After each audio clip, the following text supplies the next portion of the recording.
नमस्कार, आप सभी का बहुत बहुत स्वागत है पीएमसी हिंदी के कार्यक्रम और आपके फेवरेट शो डॉक्टर से पूछो में। और मैं हूं आपके साथ अंशिका। तो दर्शकों, दीपावली जा चुकी है, हमने गोवर्धन पूजा भी कर ली, भाई दूज भी मना लिया, छठ पूजा भी कर ली। लेकिन अब कहीं ना कहीं अपनी हेल्थ को इस दौरान निग्लेक्ट जरूर किया होगा, चाहे फिर वो मिठाइयाँ खाना हो या फिर छठ पूजा के दौरान हमें नदी में जाके स्नान करना। क्योंकि जब बात आती है हेल्थ की और आस्था की, तो हम हमेशा आस्था को ऊपर रखते हैं। तो दर्शकों, आज हम बात करने जा रहे हैं इन्फेक्शियस डिसीजेस के बारे में। जी हाँ, जिन पर हम इतना चर्चा नहीं करते, इतना ध्यान नहीं देते हैं। त्योहार पर हम ध्यान देते हैं, मिठाइयों पर, एंजॉयमेंट पर, लेकिन हम भूल जाते हैं कि हमारा ये जो शरीर रूपी मंदिर है, इसको भी स्वच्छ रखना बहुत ज़्यादा ज़रूरी है। और इस दौरान फिर कहीं ना कहीं कई सारे इन्फेक्शंस हमारे शरीर में जन्म लेने लगते हैं। तो उन पर ही आज चर्चा करेंगे, जैसे कि हेपेटाइटिस है, इस पर चर्चा करेंगे, स्किन एलर्जीज पर चर्चा करेंगे, और पेट की संबंधित जो इन्फ्लेमेशंस हो जाते हैं, इन्फ्लामेशन हो जाते हैं, उन सब पर भी चर्चा करेंगे। इसके लिए हमारे साथ मौजूद हैं डॉक्टर एस रंजन। चलिए स्वागत करते हैं उनका। सर, आपका बहुत बहुत स्वागत है पीएमसी हिंदी चैनल। नमस्ते। सर, हमने त्योहार मना लिए, दीपावली मना ली, छठ पूजा मना ली, गोवर्धन हो गया और भाई दूज भी हो गया। तो इस दौरान हम सब ने खूब एंजॉयमेंट किया और अपने हेल्थ को थोड़ा सा निगलेक्ट ज़रूर किया सभी ने। मिठाइयाँ कंज्यूम की, सारी चीज़ें। उस टाइम पर तो याद ही नहीं रहता कि हाँ, थोड़ी सी लिमिट बनानी है या कुछ भी नहीं, उस दिन तो सब लोग भूल जाते हैं। तो उसके बाद में जो फिर उसके रिजल्ट्स मिलते हैं, जो समस्याएं होने लगती हैं, इन्फेक्शंस जो होने लगते हैं, तो उनके बारे में चर्चा करना चाहूँगी।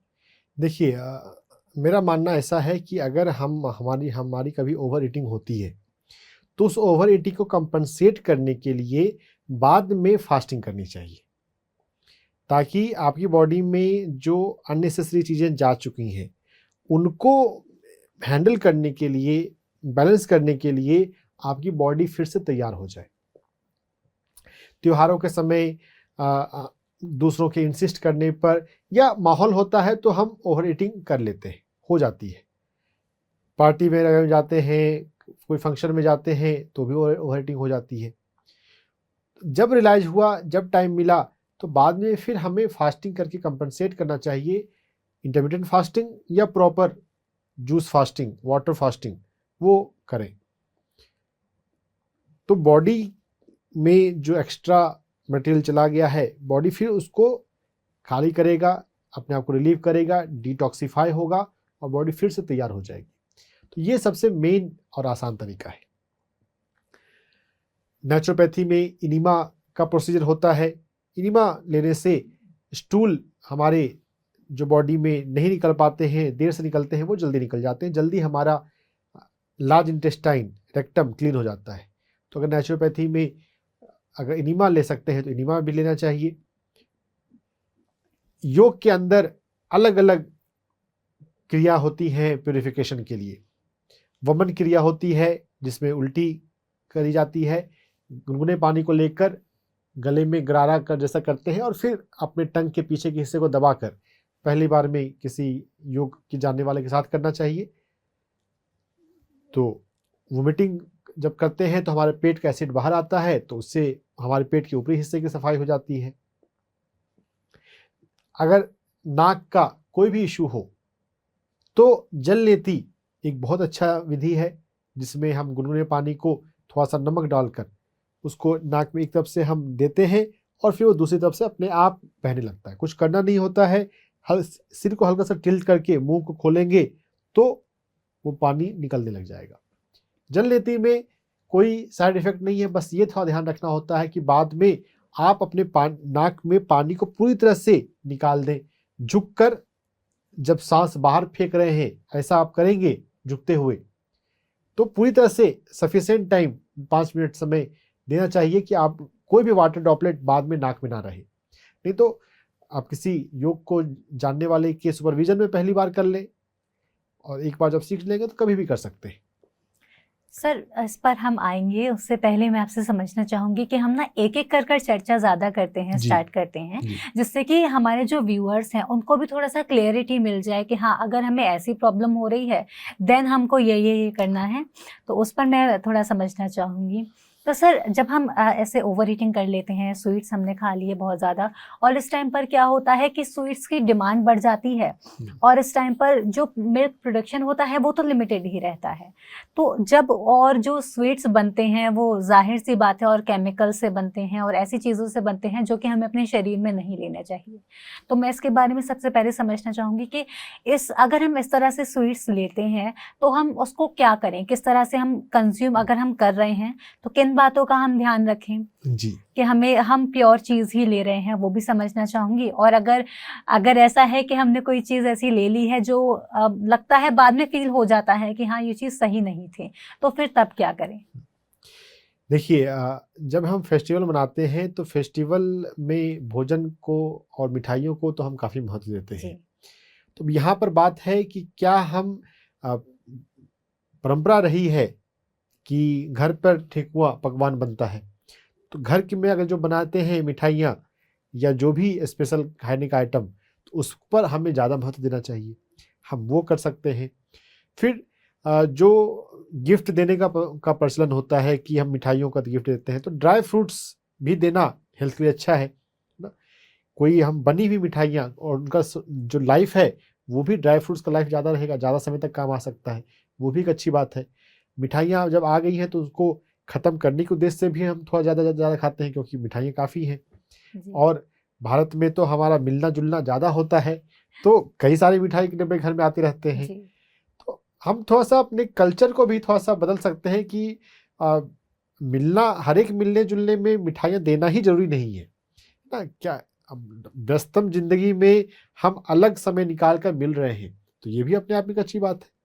तो हमें थोड़ा सा ना अपना सोच थोड़ा बदलना है कि गिफ्ट देना ही सब कुछ नहीं होता है ना। क्वालिटी टाइम, फन टाइम आप एक साथ स्पेंड कर रहे हैं, इससे भी मस्ती होती है, इससे भी प्रेम भाव बढ़ता है। हाँ ठीक है, थोड़े बहुत गिफ्ट भी होने चाहिए, थोड़ी मिठाइयाँ होनी चाहिए, थोड़े बहुत अगर हम उसको डिसिप्लिन में करते हैं तो कोई दिक्कत नहीं है। ओवर ईटिंग को हम अवॉइड करें, कॉन्शियसली ज़्यादा हम ना बहें, मिठाइयों के प्रलोभन में ना आए। आपको मिठाइयाँ ज़्यादा पसंद है तो भी आप वैसे प्राकृतिक चीज़ों पर फोकस करें जो स्वास्थ्य के लिए अच्छी होंगी, जो घर की बनी हुई चीज़ें होंगी वो ज़्यादा अच्छी होंगी, है ना। हमें अपने जीभ के लिए भोजन को, मिठाइयों को नहीं खाना चाहिए, और अगर हम खा लेते हैं तो बाद में फिर हमें तकलीफ होती है, हमारा स्वास्थ्य प्रभावित होता है। कुछ लोगों की इम्यूनिटी अच्छी होती है, उनको नहीं होता है, कुछ लोगों को होता है। जिनकी इम्यूनिटी अच्छी है वो भी अपनी बॉडी पे बर्डन तो डाल रहे हैं, ठीक है, बॉडी आपकी हेल्दी है तो कंपनसेशन कर लेती है। अगर हम थोड़ा सा अपने आप पे संयम रखें तो अच्छी बात रहेगी। जब हम मिठाइयाँ अधिक खा रहे हैं, और मार्केट में हमेशा हर जगह पे अच्छी मिठाइयाँ तो मिलती नहीं, प्रॉफिट लेने के चक्कर में, जल्दी मिठाइयाँ बनने के कारण के प्रोसेस में बहुत बार अडल्ट्रेशन हो जाता है, और हमारे पास जो मिठाइयाँ आ रही हैं तो हम उसको क्वालिटी पे से ज़्यादा हम तो देखते हैं प्रेम भाव से, हमारे दोस्त ने लाया है, हमारे भैया ने लाया है, कोई भी परिवार के रिश्तेदार ने लाया है, तो हम उसको कंज्यूम करते हैं। और अगर वो अच्छी क्वालिटी का ना हो तो कई बार हमारे पेट में इन्फेक्शन वगैरह भी हो जाते हैं। सर जैसा कि अभी आपने बताया कि कई बार इन सबसे पेट में इन्फेक्शंस भी हो जाते हैं, तो इन्फेक्शंस किस-किस तरह के इन्फेक्शंस हो जाते हैं मिठाइयों को कंज्यूम करने से या इस तरह की चीज़ों को लेने से? यहाँ पर इन्फेक्शन हम शरीर में जो हमारी जो बनावट है, जो डाइजेस्टिव सिस्टम का, उसके पार्ट के हिसाब से हम देख सकते हैं, और दूसरे कैटेगरी में हम वो कौन कौन से माइक्रो ऑर्गेनिज्म हैं उसके अनुसार से देख सकते हैं। हमारे पेट में ऊपर में स्टमक है, तो स्टमक में गैस्ट्राइटिस हो जाता है, जिसको काफ़ी हद तक हम एसिडिटी से भी जोड़ते हैं। गैस्ट्राइटिस आगे बढ़ता है तो अल्सर वगैरह भी कभी कभी होता है, पेप्टिक अल्सर और दूसरे अल्सर होते हैं। गैस स्टमक से नीचे जाए तो फिर हमारी छोटी आंत है, स्मॉल इंटेस्टाइन, स्मॉल इंटेस्टाइन के बाद फिर बड़ी आंत है। तो कोलाइटिस होता है, तो कोलाइटिस कोलॉन बड़ी आंत में जनरली ज़्यादा होता है, लेकिन छोटी आंत में भी हो सकता है। तो कोई भी इन्फेक्शन हमारी बॉडी के किसी भी पार्ट में, यहाँ पे हम डाइजेस्टिव सिस्टम पर फोकस कर रहे हैं, तो डाइजेस्टिव सिस्टम के किसी भी पार्ट में अगर इन्फेक्शन होगा तो इन्फेक्शन से क्या तकलीफ होगी, इन्फेक्शन से वहाँ पे पेरिस्टाल्सिस बढ़ जाता है। पेरिस्टाल्सिस मतलब जो आंतों में जो मूवमेंट होती है और भोजन आगे की दिशा की ओर बढ़ता है, वो पेरिस्टालसिस बढ़ जाता है, क्योंकि बॉडी पहचान लेता है ये फूड हमारे लिए अच्छा नहीं है, यहाँ पर कुछ अनवांटेड चीज़ आ गई है, तो अब इसको जल्दी बाहर निकालो। जल्दी बाहर निकालने के लिए पेरिस्टालसिस बढ़ाएगा और बॉडी को लूज मोशन लगेगा। तो लूज मोशन जो हो रहा है इन्फेक्शन वगैरह में, पेट का कोई भी इन्फेक्शन हो, ये बेसिकली कारण जो है वो हमारी बॉडी में किसी ऐसे फूड का आ जाना है जो नहीं आना चाहिए था। अब बॉडी ने पहचान लिया, तो अब उसको जल्दी निकाल रहा है। तो एक तरह से ये सफाई का तरीका है। जो पेट के इन्फेक्शन में अगर लूज मोशन लग जाते हैं, कोई भी इन्फेक्शन हो, बॉडी डाइजेस्टिव सिस्टम के किसी भी पार्ट में इन्फेक्शन हो, तो लूज मोशन ही लगेगा। या अगर स्मॉल इंटेस्टाइन में अपर पार्ट में है तो सिर्फ दर्द होके रहेगा। हमें अब बिल्कुल अपर में हो, स्टमक के रीजन में, तो उल्टी भी लग सकती है या उल्टी का मन हो सकता है, नौजिया बोलते हैं उसको मेडिकल में। बीच के पार्ट में इन्फेक्शन है तो पेट दर्द होकर रहेगा, पेट भारीपन लगेगा, आप कंफर्टेबल फील नहीं करेंगे अपने आप में, और कंफर्टेबल फील नहीं कर पा रहे हैं तो अपना काम करने में दिक्कत होगी। तो लोकेशन के बेसिस पर सिम्टम को हम थोड़ा पहचान सकते हैं।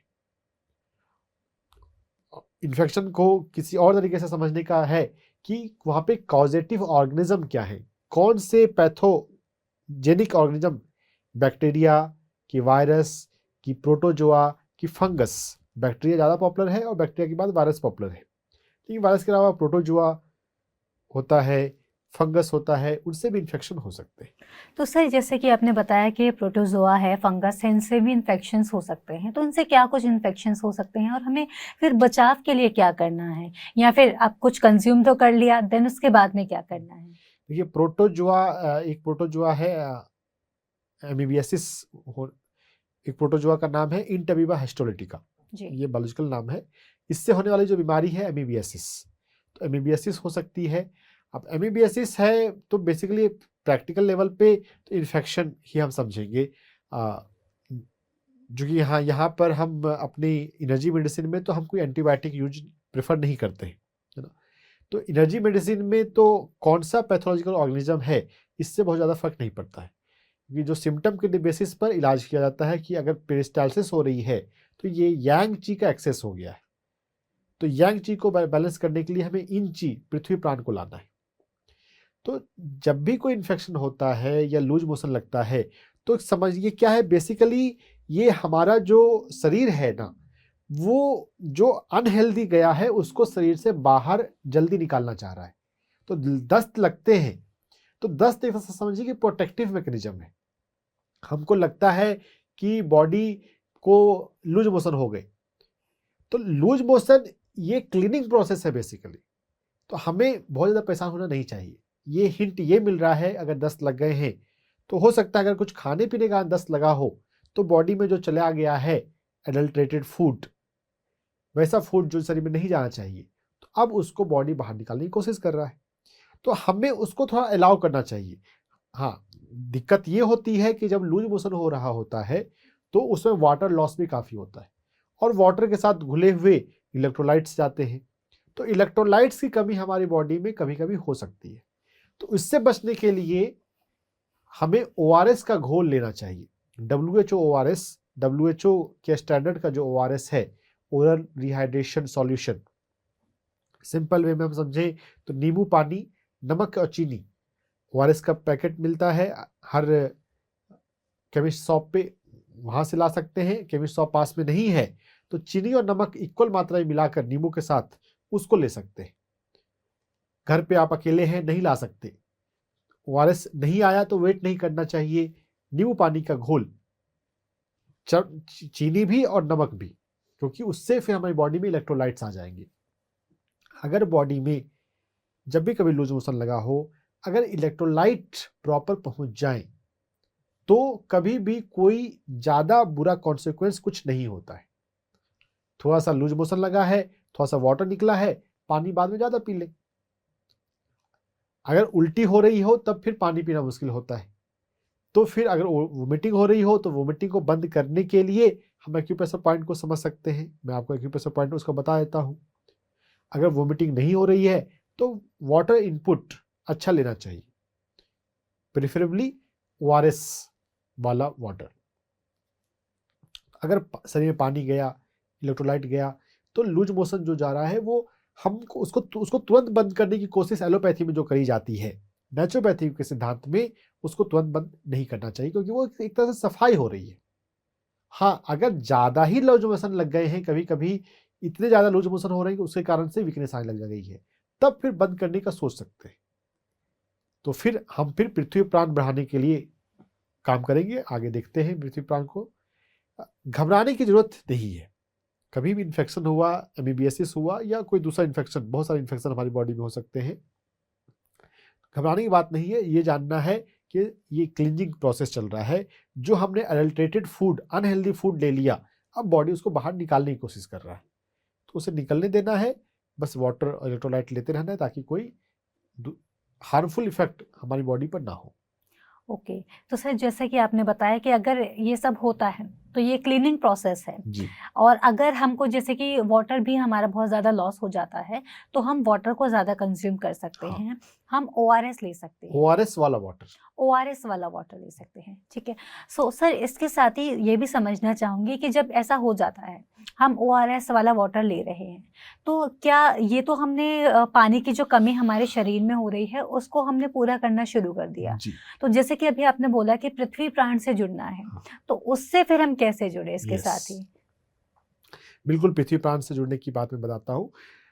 पृथ्वी प्राण को हम अपने बॉडी में, ओवरऑल बॉडी में और अपर पार्ट ऑफ बॉडी में बढ़ाने के लिए दो अलग अलग पॉइंट को अभी समझेंगे। अगर अपर बॉडी में, अगर हमारे ऊपरी स्टमक से ऊपर ड्यूडेनम, ड्यूडेनम स्टमक से नीचे होता है, स्टमक से ऊपर इसोफेगस के रीजन में अगर इरिटेशन, इन्फेक्शन हुआ है, तो फिर क्या होगा कि हमारी बॉडी, हमारा स्टमक अनवांटेड अनहेल्दी फूड को ऊपर से निकालने की कोशिश करेगा। तो क्या होगी, उल्टी लग जाएगी। जब कभी किसी को उल्टी लगती है, और उल्टी लगने में कारण पता करना चाहिए, या दस्त लगते हैं या दोनों लगते हैं, तो कारण पता करना चाहिए कि क्या बाहर का खाना खाया था। अगर बाहर का खाना खाया है, क्योंकि जनरली इन्फेक्शन घर के खाने से जनरली नहीं होता, घर में तो हम साफ सफाई का ध्यान खुद रखते ही हैं, भोजन हाथ धोकर भोजन को बनाते हैं, साफ बर्तन में भोजन को बनाते हैं, ताज़ा भोजन करते हैं। बासी भोजन को अवॉइड करना चाहिए। बासी भोजन, भोजन बर्बाद ना हो, इस कारण से बासी भोजन को नहीं लेना चाहिए। अगर कभी भी डाउट हो, जो लोग थोड़ा बासी भोजन अगर लेते हैं, कभी थोड़ा सा भी डाउट हो, तो भोजन वेस्ट हो जाए वो बेटर है कि आप उसको लेकर अपनी बॉडी को वेस्ट करें। तो अगर बाहर का भोजन खाने के बाद अगर दस्त लगे हैं या उल्टी लगी है, तो ये जानना है कि ये क्लींजिंग प्रोसेस है, उस क्लींजिंग प्रोसेस को होने देना है। क्योंकि बॉडी में जो अनहेल्दी चला गया है, अगर हम उसे रोकेंगे तो वो ठीक बात नहीं है। वो कभी ना कभी प्रॉब्लम फिर से देगा, अगर जबरदस्ती हम रोकने की कोशिश करेंगे तो, जो कि वैसे आसान रोकना होता नहीं। मेडिकल में भी ऐसी कोई बहुत अच्छी दवाइयाँ नहीं है जो प्रॉपर उसको रोक दें। हाँ, पेरिस्टालसिस को स्लो करने के लिए हम टैबलेट ले सकते हैं, लिया भी जाता है, लेकिन इसको अवॉइड करना चाहिए। अगर आप लूज मोशन जितना हो रहा है उसको टॉलरेट कर सकते हैं, तो हमें पृथ्वी प्राण को बढ़ाना चाहिए। कैसे बढ़ाएंगे पृथ्वी प्राण को, वो मैं आपको बताता हूँ। पृथ्वी प्राण क्यों है? जो पेरिस्टालसिस है, मूवमेंट है, ये यांग ची बढ़ गई, इन ची कम होने की वजह से है। पृथ्वी प्राण को हम अपनी बॉडी में, पृथ्वी प्राण को कैसे बढ़ा सकते हैं? पृथ्वी के संपर्क में रहने से। अगर पृथ्वी पर अपने हम पैर को रखते हैं, आप अपने घर में, अपने फ्लैट में ही अगर अपने पैर को डायरेक्ट जमीन पर रखते हैं या जमीन पर लेटते हैं, तो उससे भी पृथ्वी प्राण बढ़ता है। आपको बैठना कम है, लेटना ज़्यादा है, क्योंकि लेटने से हम पृथ्वी से ज़्यादा जुड़ते हैं। अगर आप मेडिटेशन को समझते हैं, मेडिटेशन को करते हैं, तो पृथ्वी से मैं जुड़ा हुआ हूँ, ऐसा आपको फील करना है। अगर आप चक्रों की जानकारी रखते हैं, मूलाधार चक्र, हमारा जो पहला चक्र है नीचे से, जो कि लाल रंग का होता है, मूलाधार चक्र में पृथ्वी तत्व है।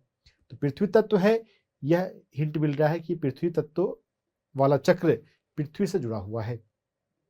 तो अब मूलाधार चक्र पर भी आप ध्यान रख सकते हैं। अगर चक्रा पे काम करना आप कर सकते हैं तो, नहीं तो इन जनरल आप भाव करें, कभी ना कभी मिट्टी पर या घास पर लेटा होगा, उस मोमेंट को याद करके कर सकते हैं कि मेरी ऊर्जा पृथ्वी से जुड़ी हुई है, और मेरे भीतर जितनी पृथ्वी ऊर्जा की जरूरत है वो पृथ्वी से आ रही है। भाव करने मात्र से हमारे भीतर ऊर्जा आने लगती है। इसे जमीन पर लेट कर सकते हैं, अपने बिस्तर पर लेट कर भी किया जा सकता है। जमीन पर लेट जाए तो ज़्यादा अच्छा है। तो एक तो हुआ जनरल भाव के माध्यम से पृथ्वी प्राण को बढ़ाना। भाव से पृथ्वी प्राण को बढ़ाने के अलावा हम एक्यूप्रेशर पॉइंट पे काम कर सकते हैं। अपर बॉडी में, अपर डाइजेस्टिव सिस्टम में PC6 एक्यूप्रेशर पॉइंट हमारी कलाई पर, कलाई रिस्ट लाइन, जो रिस्ट का पहला लाइन है, उससे 3 अंगुल के डिस्टेंस पे तीसरी अंगुल जहां पे आती है, 3 अंगुल उसी पर्सन का, अगर कोई दूसरा पर्सन मेजर कर रहा है तो उसके 3 अंगुल की चौड़ाई देख लेनी चाहिए। 3 अंगुल के डिस्टेंस होने पे तीसरा अंगुल जहां पे आ रहा है, चौड़ाई से सेंटर और लंबाई से तीसरी अंगुल जहां पे आ रही है, उस जगह पे PC6 एक्यूप्रेशर पॉइंट होता है। दोनों हाथों में उस PC6 एक्यूप्रेशर पॉइंट को हमें बार बार दबाना चाहिए। पेशेंट जो है वो खुद से भी दबा सकता है और परिवार के दूसरे लोग भी दबा सकते हैं। 1 मिनट में लगभग 2 मिनट के दबाना है और दबाते हुए अफर्मेशन कर सकते हैं कि मेरे शरीर में पृथ्वी प्राण बढ़ रहा है, पृथ्वी प्राण की जरूरत है। वोमिटिंग हो या लूज मोशन हो, इन्फेक्शन का कोई भी कुछ भी हो, पृथ्वी प्राण बढ़ेगा तो ये दोनों ही कम होने लग जाएंगे। तो वोमिटिंग को कम करने के लिए या नौजिया, उल्टी का मन कर रहा हो, तब ये PC6 बहुत अच्छा काम करता है। अपने हाथ से दबाने के बाद आप बाद में यहाँ पर काला रंग लगा सकते हैं। काला रंग जो है, जब काला रंग जब लगता है स्किन पर, तो वो पृथ्वी प्राण को बढ़ाता है। कोई भी रंग हमें वही रंग का क्यों दिखता है? वो स्पेसिफिक वेवलेंथ ऑफ लाइट को एब्जॉर्व कर लेता है। ब्लैक कलर हर तरह की लाइट को एब्जॉर्व कर लेता है। तो दिन में कलर थेरेपी जो होती है वो दिन में ही मेन होता है। दोनों हाथ में PC6 एक्यूप्रेशर पॉइंट को आप मसाज करें और वहां पे काला रंग लगाएं। ये हुई ऊपर में प्राण ऊर्जा को बढ़ाने की बात। सर नीचे फिर प्राण ऊर्जा को किस तरह से हाँ, बढ़ाया जाए? नीचे या फिर कहें कि पूरे शरीर में, जी। क्योंकि जो नीचे जो पैरों में जो बढ़ा रहे हैं उसका प्रभाव पूरे शरीर में जाता है। अगर लूज मोशन लगे हैं, पेरिस्टालसिस बढ़ गई है, बड़ी आंत की ज्यादा बढ़ती है, तो हमारे पैर में, हमारे पैर के का जो सफेद गोरा हिस्सा और सांवला हिस्सा का जो जंक्शन है, उस जंक्शन पे SP4 एक्यूप्रेशर पॉइंट है। स्प्लीन नाड़ी का, पैंक्रियाज की नाड़ी का चौथा एक्यूप्रेशर पॉइंट। इस acupressure point SP4 acupressure point को जब हम मसाज करेंगे तो पूरी हमारी पैंक्रियाज की मेरिडियन, स्प्लीन की मेरिडियन चार्ज होगी और उसमें पृथ्वी प्राण बढ़ने लगेगा। SP4 को बढ़ाने से हम अपनी पेरिस्टालसिस को नॉर्मल कर सकते हैं। हमारा डाइजेस्टिव सिस्टम धीरे धीरे सेटल डाउन कर जाएगा। तो SP4 को मसाज करके हम अपने आप को ठीक कर सकते हैं। सर क्या इन दोनों एक्यूप्रेशर पॉइंट्स के अलावा और भी कोई एक्यूप्रेशर पॉइंट्स है जिन पे काम करके अपनी स्थिति को, इसको नॉर्मल किया जा सके? बिल्कुल। जो हमारे शरीर में जो इन्फेक्शन हो गया है ना, इस इन्फेक्शन को कम करने के लिए हमें अपनी इम्यूनिटी, ओवरऑल इम्यूनिटी बढ़ाने की भी जरूरत है।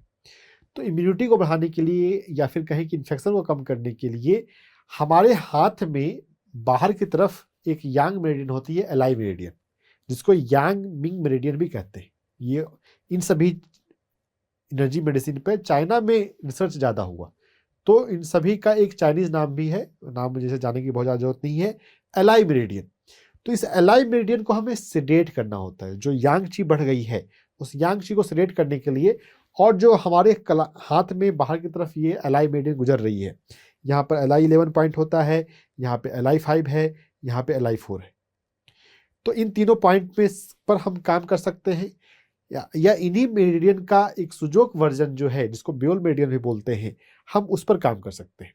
हर एक फिंगर पे अंदर की तरफ और बाहर की तरफ 3 सुजोक के मेरिडियंस होते हैं, ब्योल मेरिडियन। तो यहाँ पर हम 3 लाइन की कल्पना करें। जो नेल का एक बॉर्डर है उसके लाइन में, बीच में, सेंटर में, और एक इधर की लाइन में।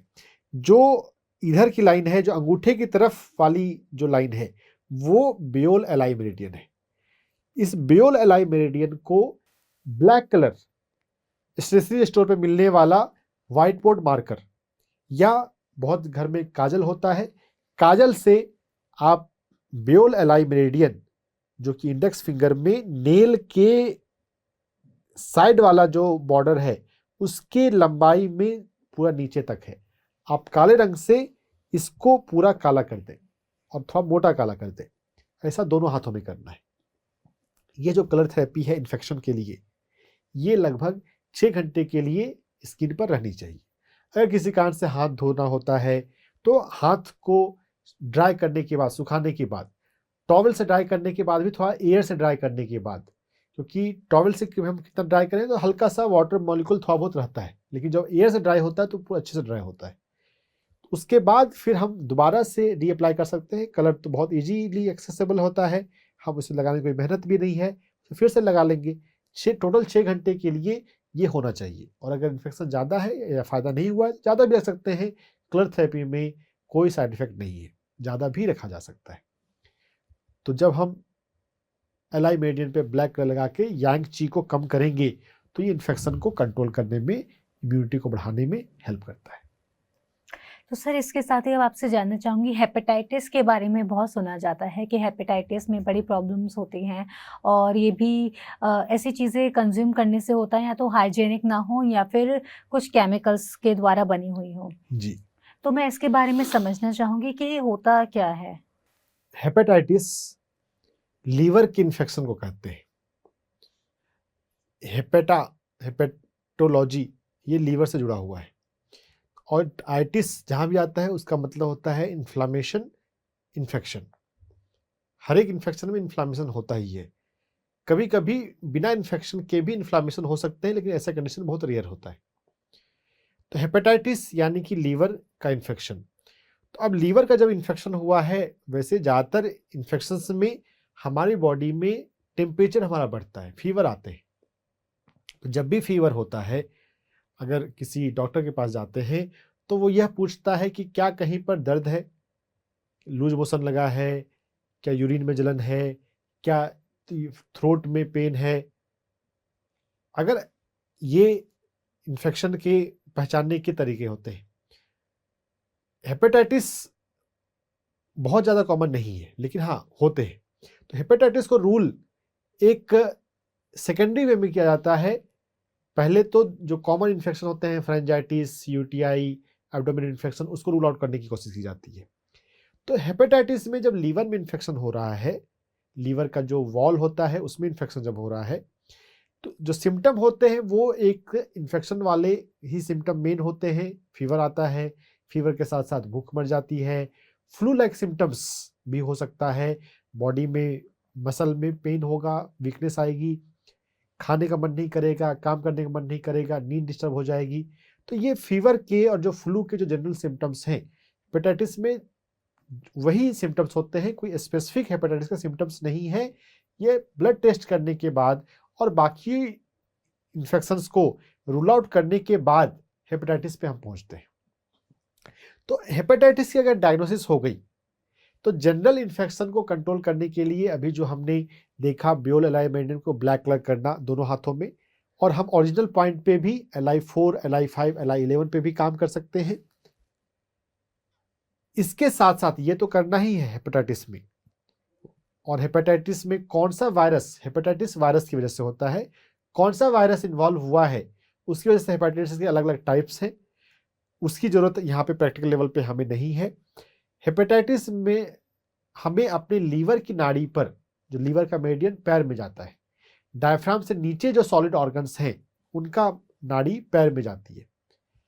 तो लीवर का जो एक्यूप्रेशर पॉइंट पैर में जा रहा है, लीवर 1, लीवर 2, इन दोनों एक्यूप्रेशर पॉइंट पर को हम सिडेट करेंगे।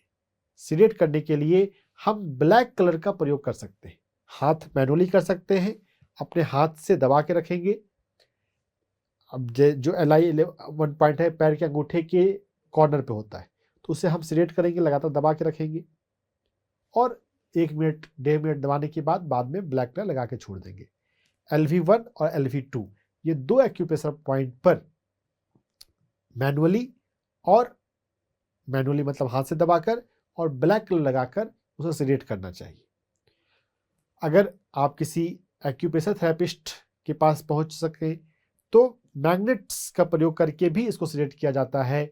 मैग्नेट्स में 2 कलर होते हैं, व्हाइट और येलो, जो कि नॉर्थ पोल और साउथ पोल के लिए होता है।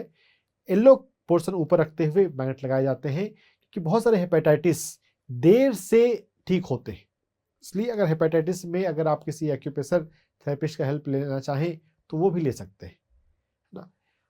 वैसे हर एक बीमारी ठीक होती है, किसी भी बीमारी में ज़्यादा परेशान होने की, घबराने की जरूरत नहीं है। बस अगर हमें पता चल गया है अपने अनुभवों से कि ये बीमारी थोड़ा देर से ठीक होती है, तो अपना ध्यान थोड़ा ज़्यादा रखना है, अपने हेल्थ को ज़्यादा प्रायोरिटी देनी है। अगर थोड़ा ज़्यादा प्रायोरिटी देंगे तो हेपेटाइटिस भी मैनेज हो सकता है LV1 LV2 को सीडेट करके। सर, तो क्या इसमें कहीं माइंड पर भी काम करने की ज़रूरत है? Yes, all disease are psychosomatic. हर रोग में हमारे माइंड का रोल है। लुई हे ने हमें ये सिखाया है और इसको करने से वास्तव में फायदा होता है। देखिए, माइंड का रोल देखिए इस तरह से होता है कि अगर घर में मिठाइयाँ बाहर की आई और उसको खाए, या बाहर हम गए रेस्टोरेंट में गए और फिर कुछ हमने भोजन लिया, जानने वाले क्या सभी लोगों का पेट खराब होता है? वैसे कभी कभी वैसा भी हो जाता है, लेकिन हमेशा ऐसा नहीं होता है। किसी एक का पेट खराब हुआ, दूसरे का नहीं हुआ, क्या अंतर है? तो एक जनरल कह देते हैं कि हाँ, इम्यूनिटी डिफरेंट है, लेकिन इम्यूनिटी डिफरेंस होने का कारण ये माइंड है। हाँ, उसके भीतर जिस पर्सन को ये समस्या हुई, उसके भीतर कुछ ऐसी चीजें हैं, कुछ ऐसा थिंकिंग पैटर्न है जिसके कारण से उसको ये चीज ज्यादा हो गई है। क्या है वो थिंकिंग पैटर्न? हमें लुई हे को पढ़ना चाहिए, समझना चाहिए। मैं कुछ बातें आपको बताता हूँ। इन्फेक्शन यानी कि किसी पैथोजेनिक माइक्रो ऑर्गेनिज्म का अटैक आपके ऊपर, ये हमारे शरीर पे बॉडी लेवल पे तब होता है जब हमारे माइंड के भीतर भी कोई अटैक का डर होता है। यानी कि डर एक कारण है आपके शरीर में इन्फेक्शंस आने के लिए। अगर आप डर से अपने आप को मुक्त रखते हैं, अगर आप फियरलेस हैं, करेजियस हैं, तो आपको इन्फेक्शन कम होगा या नहीं होगा। ये लुई हे की साइकोसोमेटिसिटी के द्वारा हमें बात पता चली है। एलोपैथी में, मेन स्ट्रीम मेडिकल साइंस में ऐसा कोई कंसेप्ट नहीं है, क्योंकि वहाँ तो माइंड का भी कंसेप्ट नहीं है। MBBS के दौरान पूरे 4.5 साल की पढ़ाई में कभी किसी किताब में माइंड का रोल आता नहीं है, लेकिन माइंड का रोल तो हर एक हेल्थ में है। तो हमें अपने डर पर काम करना है। डर को समझना और डर को जीतना जरूरी है हर एक व्यक्ति को। जब आप अपने लाइफ में कंफर्टेबल चल रहे हैं, अगर किसी व्यक्ति के भीतर किसी का डर है, हाइट का डर होता है, अजनबी का डर होता है, अंधेरे का डर होता है, आगे करियर का डर होता है, मृत्यु का डर होता है। मृत्यु का डर तो सबसे बहुत कॉमन है, बहुत लोगों को होता है। अपने डर को समझिए और डर पे काम कीजिए। डर के साथ जिंदगी मत जिए। डर डर के जिंदगी क्या जी रहे हैं? बिंदास जीना सीखना है, और यहाँ पर ध्यान बहुत हेल्प करेगा। मेडिटेशन से हमारी स्पिरिचुअल अंडरस्टैंडिंग जब बढ़ती है खुद के प्रति, तो हमारे सोचने का दृष्टिकोण बड़ा हो जाता है। हमारी चेतना का जब विकास होता है तो हम खिल कर जीते हैं, एक फूल की तरह हम खिल जाते हैं। डर अपने आप कम होता है। और थोड़ा सा हम ओशो को सुन सकते हैं, थोड़ा अपने डर को समझ के डर पे काम कर सकते हैं। अगर आप अपने लाइफ, अपने सर्कल में, अपने आसपास ऐसे लोगों को जानते हैं जिनको डर नहीं लगता, जो बिंदास होते हैं, उनके साथ ज़्यादा टाइम स्पेंड करने से आप डर से मुक्त हो जाएंगे। जैसे कुछ लोगों को अकेले जाने में, अकेले ट्रैवल करने में डर लगता है, लेकिन बहुत सारे लोग होते हैं अकेले आराम से ट्रैवल कर लेते हैं। अब जिसको डर लगता है, उसको, जो लोग ट्रैवल कर लेते हैं उनके साथ ट्रैवल करना चाहिए, तो आपको भीतर का डर समाप्त हो जाएगा। ओशो ने इस समय पे बहुत बात किया है। ओशो के प्रवचनों को हम सुनने की आदत डालें। डर से हम मुक्त हो जाएंगे तो इन्फेक्शन हमें जीवन में होना कम हो जाएगा और बंद हो जाएगा। तो अब जब इन्फेक्शन है, अब उस समय क्या करेंगे? ये तो लॉन्ग टर्म मेजर है कि फियर पे काम करना है। उस समय हम अफर्मेशन करेंगे। जो एक्यूप्रेशर पॉइंट आपको बताए गए, LI11 को सिलेक्ट करना, LI4 को सिलेक्ट करना, तो इसको सिलेक्ट किए हुए LI4 को दबाए रखते हुए अब अफर्मेशन करेंगे, मेरे जीवन में जो हो रहा है वो अच्छे के लिए हो रहा है। भगवत गीता का ये सार है। जीवन में जो भी हो रहा है वो अच्छे के लिए हो रहा है। हमको लगता है कि वो बुरा हो रहा है, इन्फेक्शन हो गया, दस्त हो गया, इसमें क्या अच्छा होगा? अच्छा ये हो रहा है कि इस कारण से आप अपने जीवन पर चिंतन मनन कर रहे हैं, आप अपनी ऊर्जाओं पर काम करना सीख रहे हैं। तो ये अगर आपने सीख लिया, अपने लाइफ में हेल्दी हैबिट्स अपना ली, तो आप लॉन्ग टर्म में हेल्दी रहेंगे। तो एक्यूप्रेशर करते हुए LI4 को, LI11 को सिलेक्ट करते हुए अफर्मेशन करें कि मैं फियरलेस बन रहा हूं, मैं करेजियस हूं, मैं खुद से प्यार करता हूं। खुद से प्यार करना हर जगह पे काम आता है, क्योंकि खुद से आप प्यार करेंगे तभी आप अपने आप को इम्प्रूवमेंट करने के लिए कुछ करेंगे। खुद से प्यार नहीं करते हैं तो हम किसी चीज़ों में व्यस्त रहेंगे, मूवी देखने में, सीरियल देखने में हम अपने आप को बिजी रखेंगे। खुद से प्यार करते हैं तो हम ध्यान करेंगे, हम अपनी ऊर्जाओं को संतुलित करेंगे, अपने चक्रों को एक्टिव करेंगे, आध्यात्मिक साधना करेंगे, आध्यात्मिक चीज़ों को समझेंगे, सीखेंगे। Self love is meditation, meditation is self love. तो हमें खुद से प्यार करने की और अफर्मेशन करने की ज़रूरत है। यह भी आपके इन्फेक्शन को कंट्रोल करने में, आपको खुद को हेल्दी रखने में बहुत हेल्प करेगा।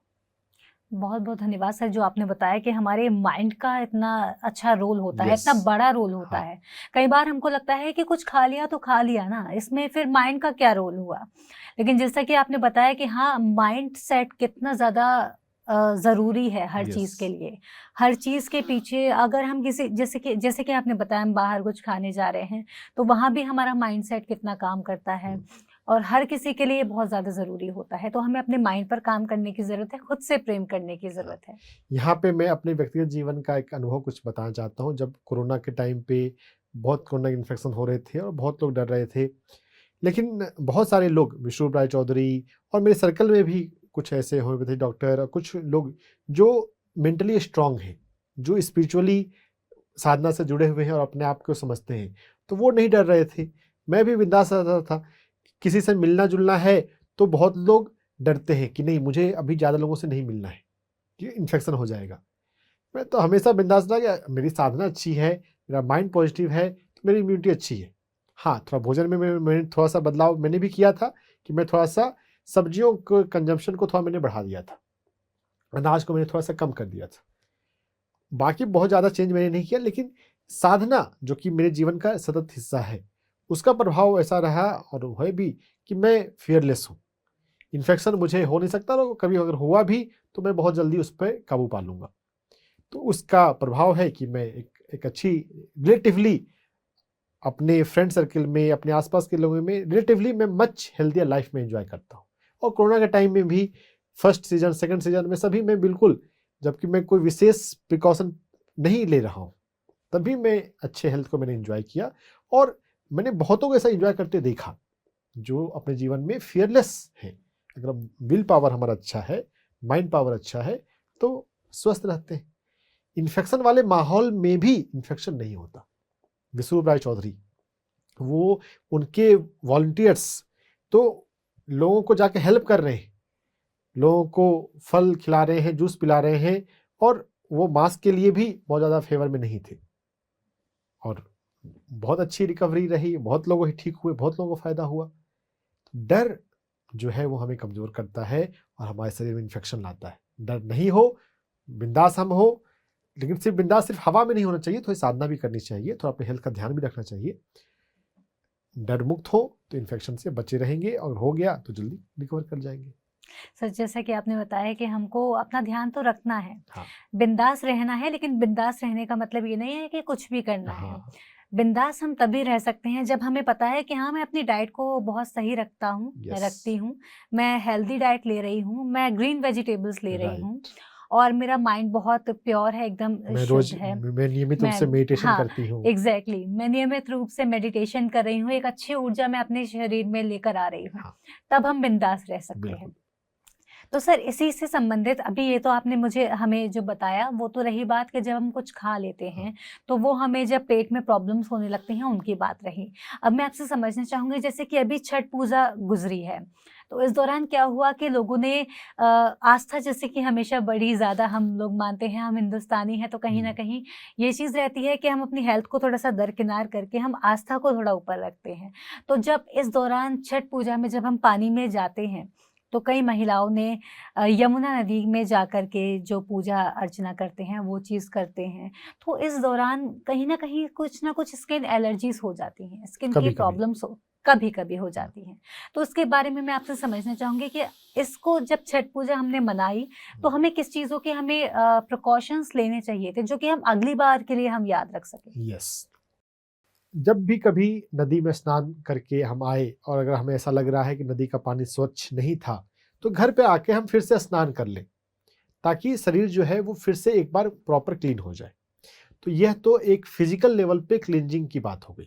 और हमें एनर्जी लेवल पे करने की ज़रूरत है। एनर्जी लेवल पे जब हमको लग रहा है कि शरीर में कुछ एनर्जी बदल रही है, हम हेल्दी नहीं हैं। अब स्किन लेवल पे अगर कुछ इशू हो रहा है तो स्किन की नाड़ी पर हम काम करेंगे। अगर पेट में अगर गड़बड़ी लगी तो पेट की नाड़ियों पर हमने अभी काम किया, जिसके लिए अभी हमने जस्ट देखा कि हमें sp4 को टोन करना है और इन्फेक्शन के एलाई मेरिडियन पर काम करना है, ब्लैक कलर लगाना है।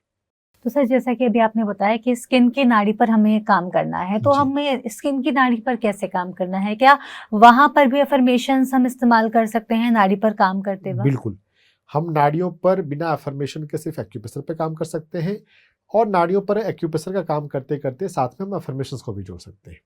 तो पहले हम एक्यूप्रेशर पॉइंट को हम समझ लें कि हमें अपनी स्किन के ओवरऑल उसके क्वालिटी को, स्किन की प्राण ऊर्जा को बढ़ाने के लिए हमें LU6 पर काम करना चाहिए। जो LU6 लंग 6 एक्यूप्रेशर पॉइंट है, हमारी कोहनी और हमारी कलाई के बीच में LU6 एक्यूप्रेशर पॉइंट स्किन के ओवरऑल हेल्थ को बढ़ाता है। तो LU6 एक्यूप्रेशर पॉइंट को हम दोनों हाथ में मसाज कर सकते हैं, और ये हेल्दी पर्सन भी अपने स्किन को अधिक मजबूत करने के लिए, अधिक हेल्दी करने के लिए कर सकता है। अब जब इन्फेक्शन जब हो गया है, इन्फेक्शन में यांग ची बढ़ जाती है, यांग ची को हमें सिलेट करना है। तो लंग में जो मेरिडियन जो है वो एक इन मेरिडियन है। लंग मेरिडियन का जो उससे जुड़ा हुआ यांग कंपोनेंट उसका है एलाई मेरिडियन। हम एलाई मेरिडियन के LI5 पर, LI5 के अलावा हम LI4 पर और LI11 पर हम सिलेट कर सकते हैं। सिलेट करने के लिए हमें लगातार दबा के रखना है 1 मिनट तक दोनों हाथों में बारी बारी से। ऐसा दिन में 3 से 5 बार करेंगे, और जब हमने यहाँ पे दबाव हटाया तो हम यहाँ पे ब्लैक कलर लगा देंगे। ब्लैक कलर लगा के रखने से इन्फेक्शन जो है वो कम होना शुरू हो जाता है। मैग्नेट थेरेपी अगर एक्यूप्रेशर में हमने सीख लिया हो तो मैग्नेट थेरेपी भी हम कर सकते हैं। मैग्नेट का पीला वाला पोर्शन ऊपर रखते हुए टेप से हम यहाँ पर 6 घंटे के लिए लगा के छोड़ देते हैं। तो यह स्किन के इन्फेक्शन को, बॉडी में कहीं भी स्किन का इन्फेक्शन है उसको कम करने के लिए ये काम आएगा। लोकलाइज्ड पार्ट में, कहीं स्पेसिफिक किसी हाथ में कहीं एक जगह पे इन्फेक्शन है, पैर में कहीं पे कोई एक पार्टिकुलर एरिया में इन्फेक्शन हो गया है, तब हम उस एरिया के आसपास के यांग पॉइंट पर काम करते हैं। और इसके लिए फिर हमें थोड़ा एक्यूप्रेशर वालों से अगर हम मिल लें तो ज़्यादा अच्छा है। मैं बता देता हूँ अभी भी, पैर में जो यांग पॉइंट मेन है वो है GB41, स्टमक 36, GB35, UB60। तो इसमें से हम कोई भी एक्यूप्रेशर पॉइंट जो भी नज़दीक का है वहाँ पर हम काम कर सकते हैं, उसको सिलेक्ट कर सकते हैं, वहाँ पर ब्लैक कलर कर सकते हैं। हाथ में LI4, LI5 और LI11, ये तीनों में से कोई भी एक, या अगर ज़्यादा इन्फेक्शन है तो 2 या 3 पर काम किया जा सकता है।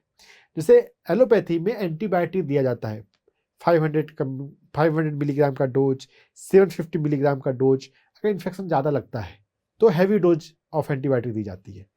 यहाँ भी कलर थेरेपी में भी, एक्यूप्रेशर में भी अगर ज़्यादा इन्फेक्शन लगता है तो हम एक से अधिक पॉइंट्स को लेकर ज़्यादा इंटेंस ट्रीटमेंट कर सकते हैं। यहाँ भी पॉसिबल है इंटेंसिटी, ट्रीटमेंट की इंटेंसिटी को बढ़ाना। हाथ में LI4 या LI5, ये 2 पॉइंट अच्छे हैं, हम इस पे काम कर सकते हैं। इसको सिलेट करके upper part of the body के इन्फेक्शंस को, और पैर में GB41 या UB60 को सिलेट करके लोअर पार्ट के इन्फेक्शन को कंट्रोल किया जा सकता है। सर तो अब जैसे कि आपने बताया कि हमें स्किन पर इस तरह से हम काम कर सकते हैं, लेकिन जैसे कि जब छठ पूजा होती है तो महिलाएं कहीं कहीं देर तक जल में खड़े रहना होता है, तो इसका कुछ ऑल्टरनेट नहीं हो सकता कि ज़रूरी है कि हम क्या नदी में जाकर ही वहाँ पर ही करें? क्या कुछ और ऑल्टरनेट हम कर सकते हैं जिससे कि उनकी सेफ्टी भी बनी रहे और आस्थाएं भी बनी रहे? सर तो इसके साथ हम क्या अफर्मेशंस इस्तेमाल कर सकते हैं? अफर्मेशंस हमें कौन कौन से लेने हैं? हाँ, जब हम यांग मेरिडियन को सिलेक्ट कर रहे हैं, LI4 को या LI5 को हम सिलेक्ट कर रहे हैं, तो ये तो एनर्जी के लेवल पे चीज़ें बैलेंस हो रही हैं। माइंड लेवल पे भी हमें काम करने की ज़रूरत है। क्या काम करना है? अब इन्फेक्शन, इन जनरल इन्फेक्शन डर की वजह से होता है, फियर ऑफ अटैक। कोई मुझे नुकसान पहुंचा सकता है, तो कोई हमें नुकसान पहुंचा सकता है, इस भावना से बाहर आने के लिए हम लॉ ऑफ कर्मा को समझने के लिए, अपनी डिविनिटी को, अपनी इम्यूनिटी को ट्रस्ट करने के लिए अफर्मेशन कर सकते हैं। I am a divine being, I am a strong being, I am energetic being, मैं ऊर्जावान हूँ, मैं प्राणवान हूँ, मैं दिव्य हूँ। तो जब हम ऊर्जावान होंगे तो कोई हमें नुकसान नहीं पहुंचाएगा। जब हम दिव्य चेतना है, दिव्य आत्मा है, तो भी नुकसान पहुंचाने की संभावना कम हो जाती है। इसके अलावा हम अफर्मेशन, जो हमारा जो स्किन है, वो स्किन जो है वो एक प्रोटेक्शन का लेयर है ना। इम्यूनिटी में हम स्किन को फर्स्ट लाइन ऑफ डिफेंस कहते हैं। जैसे कोई राजा का कोई अगर कई सारे अंदर सेना है, तो जो पहला लाइन है हमारी बॉडी में स्किन जो है वो स्ट्रक्चर के बेसिस पर वो सबसे फर्स्ट लाइन ऑफ डिफेंस है। तो ये हमारे सेल्फ वर्थ से जुड़ा हुआ है। तो अगर हम अपने आप को वर्दी समझते हैं, अगर हम अपने आप से प्यार करते हैं, प्यार सेल्फ लव के भी कई सारे डायमेंशन है ना। अगर हम अपने आप को वैल्यू करते हैं, अपने आप को रेस्पेक्ट करते हैं, हम अपने आप को महत्व को समझते हैं, तो यह हमें स्वस्थ रखेगा। तो अपने सेल्फ वर्थ पर काम करना है, सेल्फ लव बढ़ाना है। अफर्मेशन करते हुए हम बोले मैं खुद से प्यार करता हूँ, मैं खुद से प्यार करती हूँ। आंख बंद करके बोलें, आंख खुला रख के बोलें, दोनों ही ढंग से अफर्मेशन बोल सकते हैं। अफर्मेशंस को आप आईने के ऊपर लिख सकते हैं। कोई भी एक अफर्मेशन जो आपको सबसे ज़्यादा रिलेवेंट लग रहा है। आई लव माई सेल्फ सबसे ज़्यादा पॉपुलर है और वो वास्तव काम भी आता है, आप वो भी कर सकते हैं। अफर्मेशन अगर आईने पे रखते हैं, उसको 2 दिन के बाद 4 दिन बाद उसको बदलना भी चाहिए, क्योंकि तब फिर नयापन आएगा तो आप ज़्यादा उसको रिकॉल करेंगे। अफर्मेशन को बार बार बोलने से उसको लिखा भी जा सकता है। आप अफर्मेशन का एक नोटबुक बना लें, उसमें रोज 5 अफर्मेशन 10 अफर्मेशन लिखा करें, तो उससे भी आप अपने आप को पॉजिटिविटी की ओर ले जा सकते हैं। जितना पॉजिटिविटी की ओर ले जाएंगे उतना आप अपने आप को इन्फेक्शन से बचा के रखेंगे और ओवरऑल हेल्दी रहेंगे। सर, ये तो रही बात स्किन इन्फेक्शंस की, तो इसके साथ ही आपसे समझना चाहूंगी कि टाइफाइड की समस्या भी लोगों में देखी जाती है मौसम के साथ ही। जब मौसम का बदलाव शुरू होता है तब लोगों में टाइफाइड फीवर देखा जाता है, तो उसके बारे में समझना चाहूंगी कि ये क्या होता है, क्यों होता है। देखिए, टाइफाइड फीवर जो है वो माइकोबैक्टीरियम टाइफी नाम की बैक्टीरिया की वजह से होता है, जो एलोपैथी के सिस्टम में जहाँ पे माइक्रोऑर्गेनिज्म को पहचाना जाता है। एमबीबीएस के सेकेंड ईयर के एमबीबीएस में माइक्रोबायोलॉजी एक सब्जेक्ट होता है, जहाँ पे हम माइक्रोऑर्गेनिज्म के बारे में काफ़ी पढ़ते हैं।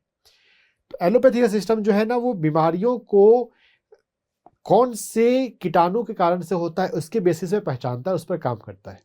लेकिन जब हम एनर्जी मेडिसिन में काम करते हैं तो यहाँ पे उतना फर्क नहीं पड़ता।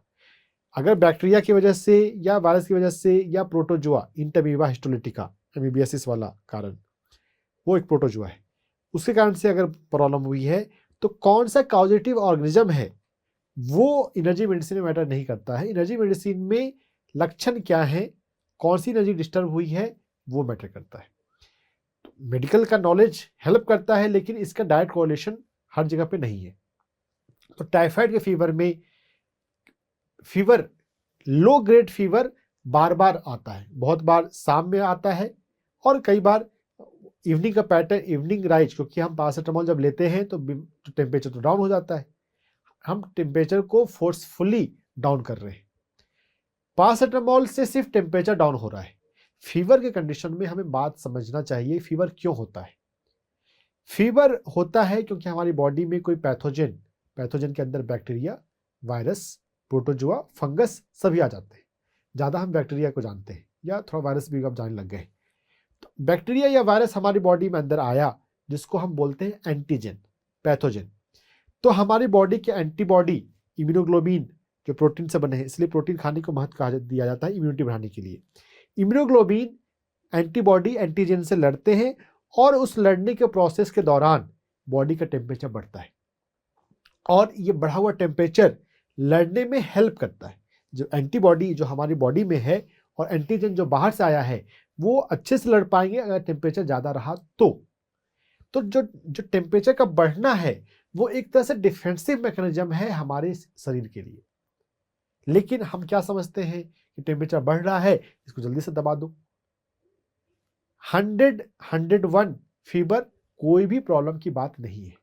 अगर 100 से या 101 से ऊपर जाता है फीवर, तब हमको कंसर्न होना चाहिए कि इसको हम कैसे कम करें। अगर 100 तक का फीवर है तो it's okay, it's perfectly okay, इस बात को समझें। 100 डिग्री तक का फीवर में कुछ भी करने की जरूरत नहीं है, आप बॉडी को बस रेस्ट दें। आप बॉडी को इजीली डाइजेस्टेबल फूड जैसे कि सूप हुआ या खिचड़ी हुई या मिलेट का खमीर हुआ या सिर्फ जूस हुआ, वो अपनी बॉडी को दें, ताकि बॉडी अपना जो बाहर से बैक्टीरिया आ गया है उसको ठीक से लड़के उसको खत्म कर दे। चाहे वायरस भी आ गया है, हेपेटाइटिस में तो वायरस का कारण हो रहा है, एमीबियासिस में प्रोटोजोआ कारण बन रहा है, और जब टाइफाइड की हम बात कर रहे हैं तो यहाँ पे एक बैक्टीरिया कारण बन रहा है, माइकोबैक्टीरियम। तो जो टाइफाइड का जो ये वायरस है, जो बैक्टीरिया पैथोजन है, एलोपैथिक सिस्टम में हमें कौन सा एंटीबायोटिक देना है वो कंसर्न होता है। विडाल टेस्ट करते हैं 7 दिन के फीवर के बाद। 7 दिन से पहले के फीवर में टाइफाइड की संभावना नहीं होती है। अगर 2 दिन का 4 दिन का फीवर है उसमें टाइफाइड नहीं बोलना चाहिए। 7 दिन के फीवर के बाद अगर विडाल टेस्ट किया गया है और उसमें अगर टाइफाइड निकलता है तब ठीक है कि टाइफाइड भी हो सकता है। एनर्जी लेवल पे हम इन्फेक्शन को कंट्रोल करते हैं। इन्फेक्शन को कंट्रोल करने के लिए हमने देखा है बियोल एलाइमेडिन को ब्लैक करना, LI4, LI5, LI11, या तो तीनों को या किसी एक को पर सेडेट करना, ब्लैक कलर करना, उस पर हम काम कर सकते हैं। भूख नहीं लग रही है तो जो भोजन इजीली डाइजेस्ट हो जाए हमें सिर्फ वो देना चाहिए, अनाज उस समय बंद कर देना चाहिए। देखिए अनाज हमारे बॉडी के लिए बहुत ज़्यादा अच्छा है भी नहीं। अनाज को आग पर हम पकाकर उसको शरीर में खाने लायक बनाते हैं मसालों के कारण। अगर मसाले नहीं डाले जाएं तो क्या आप दाल खा सकते हैं? क्या आप चावल का आइटम ले सकते हैं? तो ये मसालों का कंट्रीब्यूशन है। और थोड़ा सॉफ्ट किया जाता है गेहूं को, चावल को पकाकर, उबाल कर। लेकिन जो सब्जियां हैं वो तो बहुत इजीली हम बॉडी में ले सकते हैं। बहुत सारी सब्जियों कच्चा ले सकते हैं, फल ले सकते हैं। तो इस टाइम पर सीरियल अगर बंद कर दें तो हम बहुत जल्दी से ठीक होते हैं। जब भी कोई बीमारी हो, इनफैक्ट ना सिर्फ इन्फेक्शस डिजीज में, आज हम इन्फेक्शन की बात कर रहे हैं, कोई भी बीमारी में ना अगर सीरियल हम कम कर देंगे, क्या बंद कर देंगे, अगर हिम्मत है, अगर कर सके तो वो ज़्यादा अच्छा है। अगर ज़्यादा दिन के लिए नहीं कर सकते तो 3 दिन के लिए बंद कर दीजिए। 3 दिन के लिए अनाज बंद करके अगर जूस पे और सूप पर आ जाएंगे, लिक्विड पे आ जाएंगे, तो आप बहुत जल्दी ठीक होंगे। बहुत जल्दी इन्फेक्शन, टाइफाइड फीवर या कोई भी इन्फेक्शन हो, जल्दी ठीक होगा। टाइफाइड फीवर में भी यही करना है। आप 3 दिन के लिए गेहूं और चावल बंद कर दीजिए, सूप पर आ जाइए, या दिन में आप जूस पी सकते हैं, या बहुत कुछ है तो बहुत लिक्विड चीज, दलिया, खमीर, खिचड़ी, क्योंकि वो थोड़ा सेमी सॉलिड में आएंगे तो थोड़ा सा सॉफ्ट है, थोड़ा सा बॉडी को डाइजेस्ट करना थोड़ा इजी, रिलेटिवली इजी है। तो वो अगर लेना हो तो फिर ले सकते हैं। और इम्यूनिटी को बढ़ाना है तो ओवरऑल इम्यूनिटी बढ़ाने के लिए LU6 पॉइंट अभी स्किन की कंडीशन में बताया था, वही इम्यूनिटी बढ़ाने के लिए भी काम आता है। हमारी बॉडी में पृथ्वी प्रांत बढ़ जाएगा तो इम्यूनिटी को वो मजबूत रखेगा। हमारी कोहनी और हमारी कलाई के बीच में LU6 एक्यूप्रेशर पॉइंट को अगर हम रेगुलर मसाज करते रहेंगे तो ये हमारी इम्यूनिटी को अच्छा रखेगा। फीवर हो गया है तब भी बॉडी को रिकवर करने में हेल्प करेगा। और अगर किन्हीं को टेंडेंसी है, कुछ लोगों को ऐसा होता है कि हर महीने फीवर होता है, हर 2-3 महीने में फीवर होता है, तो वो अपने LU6 पर काम करेंगे तो आपकी इम्यूनिटी बढ़ जाएगी, और जब इम्यूनिटी बढ़ जाएगी तो आपको फीवर नहीं हो सकता। सर क्या फीवर में भी साइकोसोमेटिक रीजंस होते हैं? 100%। ये कैसे? यस, फीवर में भी देखिए, जब आपको कोई बैक्टीरिया या कोई वायरस आपकी बॉडी में आकर आप पे अटैक कर रहा है और उस अटैक के कारण आप बीमार पड़ जा रहे हैं, तो ये अटैक हो रहा है तो मन में एक डर है कि मुझे जीवन में, मुझे मेरे बिजनेस में, मुझे मेरी फैमिली में, मुझे कंपटीशन में कोई व्यक्ति मुझे नुकसान पहुंचा सकता है। ये डर की भावना ही इन्फेक्शन के रूप में, फीवर के रूप में प्रकट हो रही है। तो डर पर काम करना है, इन्फेक्शन पे मन के हिसाब से डर पर काम करना है, फियर को समझना है, फियर को जीतना है। चिंतन करें, मुझे किस बात से डर लगता है। आपके मेरी लाइफ में ऐसी कौन सी चीज है जिससे मैं डरता हूं? वो कुछ भी हो सकता है। भविष्य का भी फियर हो सकता है कि भविष्य में मेरी नौकरी रहेगी कि नहीं रहेगी, मैं पढ़ाई कर रहा हूं तो मेरा करियर कैसा होगा। जैसा मेहनत करते हैं हमें वैसा मिलता है, किसी को कम नहीं मिलता, किसी को ज्यादा नहीं मिलता। ये कर्मा का सिद्धांत है। कर्मों के सिद्धांत को समझिए। जितना कर्मों के सिद्धांत को आप समझ लेंगे आप डर को जीत लेंगे। डर को जीतने के लिए ओशो बहुत कुछ सिखाते हैं। जिस चीज से डर लगता है उसको फेस कीजिए। जनरली डर लगता है तो हम क्या करते हैं, उससे बचते हैं। अगर बचेंगे तो कभी आप उसको जीत नहीं पाएंगे, कभी आप सीख नहीं पाएंगे। जिस चीज से डर लगता है उसके ही सामने जाइए। अंधेरे से डर लगता है, जाइए अंधेरे में, क्या होता है देखिए। कुछ समय के लिए जाइए, माइक्रो सेकेंड, माइक्रो टाइम के लिए, थोड़े समय के लिए आप अपने डर को फेस करें। जब डर को फेस करेंगे तो पता चलेंगे अरे कुछ तो होता ही नहीं, तो मैं अननेसेसरी का डर रहा था। जो लोग बहादुर हैं, जो डरते नहीं हैं, वैसे लोगों की कंपनी में रहिए। सज्जन सांगत्य, हमारे जीवन में ध्यान के बाद सबसे अधिक महत्वपूर्ण जो है वो सज्जन सांगत्य है। तो डर को जीतना है तो जो फियरलेस हैं वैसे लोगों का सांगत्य, वैसे लोगों की संगति, वैसे लोगों की कंपनी से आप फियरलेस हो जाएंगे। पत्री जी भज गोविंदम गाते हैं और भज गोविंदम में एक लाइन है कि हमें जो क्वालिटी विकसित करनी है हमें वैसे लोगों के साथ रहना चाहिए। हर एक लोक में जो हमसे सीनियर हैं, सुपीरियर हैं, अब यहाँ पे डर का मामला है, जो फियरलेस है उनकी कंपनी में हम रहेंगे तो हम डर मुक्त हो जाएंगे। सर तभी कहा जाता है जैसी संगत वैसी रंगत। यस, बिल्कुल। तो ये बिल्कुल फैक्ट साबित है। 100% साबित। तो सर हमें और क्या करना है, जैसे कि आपने बताया कि हम अगर फियर हैं तो फियरलेस लोगों के साथ में रहें। लेकिन कई बार ऐसा होता है ना कि कुछ लोग ऐसे होते हैं, इंट्रोवर्ट काइंड ऑफ होते हैं, सो उनको उनके पास जाने में भी थोड़ा सा वो लगता है कि अगर मैं इनको बोलूंगा कि मुझे डर है, बहुत बढ़िया, तो फिर मुझे ऐसा, उन लोगों को ऐसा लगेगा इन्फीरियर थोड़ा सा फील ना कराएं मुझे, या ऐसी कोई बात हो तो फिर क्या करें?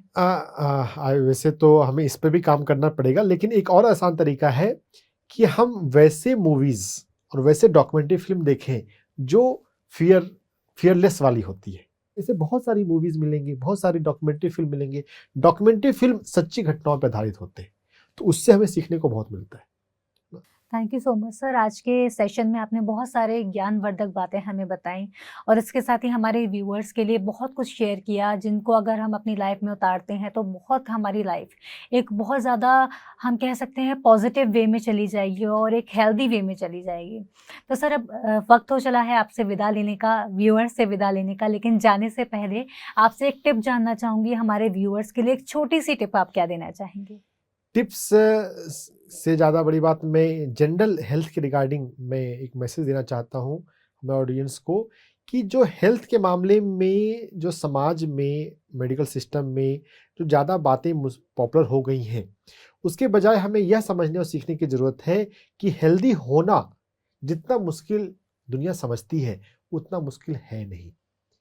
हेल्दी होना मच ईजी है अगर आप अपने आप को भीतर से, यानी कि ऊर्जा से, मन से और चेतना से समझने की कोशिश करते हैं, तो आध्यात्मिक तरीके से समझने की कोशिश करते हैं, तो हर एक रोग को हम बहुत बेटर वे में, बहुत इजी वे में, फास्ट वे में ठीक कर सकते हैं, जब हम दवाओं पे ना जाकर हम ऊर्जा पर, मन पर और चेतना पर, यानी कि ध्यान पर जाएं। तो thank you so much sir. ये जो आपने बात कही है बहुत बड़ी बात है कि हमें अपनी चेतना पर काम करना है, तो हम किसी भी चीज़ को पा सकते हैं और किसी भी डर को हरा सकते हैं।